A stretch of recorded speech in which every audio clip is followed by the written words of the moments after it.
Lebanon में Israel ने Hezbollah के साथ हमास आतंकियों के ठिकानों को निशाना बनाया। बेरूत ने हमास के बड़े लीडर के ठिकानों पर एयर स्ट्राइक की।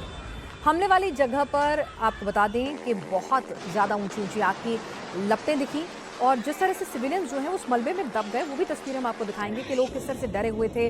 रेस्क्यू ऑपरेशन की टीम वहां पर पहुंची हुई है, बड़ी बड़ी क्रेन्स जो हैं उस मलबे को हटा रही हैं, लोगों के शव और वो बुरी हालत में निकल रहे हैं। तो उन वीडियोस को भी रिलीज करके प्रोपेगेंडा एक सेट करने की नैरेटिव कोशिश की जा रही है कि देखिए यहां पर सिविलियन वॉर को भी अंजाम दे रहा है इजराइल। ओसामा हमदान के अड्डे पर अटैक। इजराइल ने बेरूत के कोला एरिया में एक के बाद एक कई हमले की। आशंका जताई जा रही है कि इजराइल ने वहां हमास के लीडर ओसामा हमदान को टारगेट किया। रिपोर्ट्स के मुताबिक ओसामा हमदान हमले के वक्त घर पर ही था। हालांकि मिसाइल अटैक में वो बच गया या कितना नुकसान हुआ इसकी पुष्टि अभी एजेंसी ने नहीं की है। लेकिन तस्वीरों में आप देख सकते हैं कि बेरूत के कोला इलाके में कैसे भगदड़ मची हुई है। हमास ने 1980 में ओसामा हमदान को लेबनान में अपना प्रतिनिधि नियुक्त किया था। हमास और हिजबुल्लाह के बीच कोऑर्डिनेशन का काम ओसामा हमदान ही किया करता था। ऐसे में अगर इजरायली स्ट्राइक में उसकी मौत हो जाती है तो दोनों आतंकी संगठनों के लिए ये एक बड़ा झटका साबित होगा। हिजबुल्लाह लगातार नॉर्थ इजराइल को निशाना बना रहा है, यानी कि ऐसा नहीं है कि हिजबुल्लाह चुपचाप बैठ गया है। नसरल्लाह की मौत के बाद उसको भी मैसेज देना है, उसको भी अपनी फंडिंग जारी रखनी है, उसको भी अपने जो लड़ाके हैं उन पर अपना होल्ड रखना है और बताना है कि देखिए हम हारे नहीं हैं, हम थके नहीं हैं, हम बड़ा हमला करेंगे। कई शहरों में ताबड़तोड़ मिसाइल अटैक कर रहे हैं।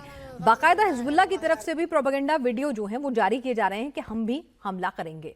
इस बीच इजराइल के फाइटर जेट्स आप देख रहे हैं वो पूरा असला बारूद लेकर, यानी कि जो वॉरहेड है, जो पेलोड है, उसको लेकर मिसाइलों से नेस्तनाबूद होकर लैस होकर, क्योंकि फाइटर एयरक्राफ्ट में भी मिसाइलें जो हैं अटैच की जाती हैं, उसको फिल किया जाता है, फाइटर मोड में बनाया जाता है जेट को, तो उसकी तरह से पूरी तरह से तैयार है। इजराइल ने अपने इलाके जो नॉर्थ एरिया है वहाँ पे जहाँ पता है कि ज़्यादा टारगेट किया जा रहा है लोगों को, तो उन एरियाज़ को वहाँ से जो सिविलियन पॉपुलेशन है उसको हटाकर सुरक्षित शेल्टर होम्स में शिफ्ट कर दिया गया है। रॉकेट अटैक करने वाला हिजबुल्लाह अब मिसाइल अटैक भी दाग रहा है। कई मिसाइलें जो हैं आयरन डोम को भेदती हुई भी आ रही हैं इजराइल के कुछ हिस्सों में। तो ऐसा नहीं है कि इजराइल को नुकसान नहीं हो रहा है, लेकिन उस पैमाने पर नहीं जितना नुकसान वो अलग अलग हिस्सों में मचा रहा है। लेबनान में इजराइल तबाही मचा रहा है तो हिजबुल्लाह भी खामोश नहीं बैठा है। उसने इजराइल पर रॉकेट की बौछार कर दी है। नॉर्थ इजराइल में हिजबुल्लाह ने सैकड़ों रॉकेट दागे हैं। हिजबुल्लाह के हमले से इजराइल के हाइफा और कामेर शहर में काफी नुकसान होने की खबरें हैं।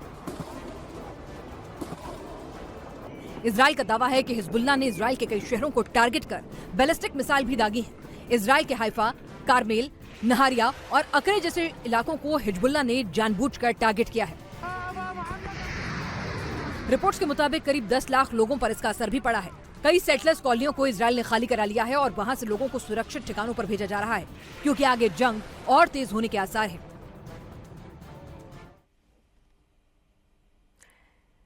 इजराइल ने अपने चीफ नसरल्लाह की मौत का बदला लेने के लिए हिजबुल्लाह बेताब है। हिजबुल्लाह ने इजराइल के दादो मिलिट्री बेस पर एक साथ मिसाइलों की बौछार की। हिजबुल्लाह भी दुनिया को दिखाना चाहता है कि वो उसी की तरह इजराइल के मिलिट्री सेटअप को नुकसान पहुंचा सकता है जैसे इजराइल साउथ लेबनान में कर रहा है। लेकिन हिजबुल्लाह के पास कोई डिफेंस सिस्टम नहीं है, इसलिए जब इजराइल हमला करता है उससे बंकरों में छिपना पड़ता है। लेकिन जब हिजबुल्लाह हमला करता है तो इजराइल का एयर डिफेंस सिस्टम उन्हें हवा में इंटरसेप्ट कर मार गिराता है। लेकिन वो अपना प्रोपेगेंडा लगातार जारी रखे हुए है।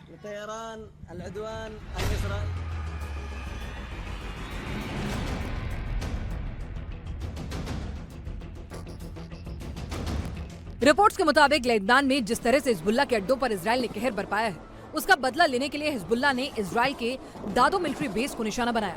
हिजबुल्लाह ने कम से कम 50 मिसाइलें दागी। हालांकि इजराइल के डिफेंस सिस्टम को वो भेद नहीं पाया और ज्यादातर मिसाइलों को हवा में ही मार गिराया।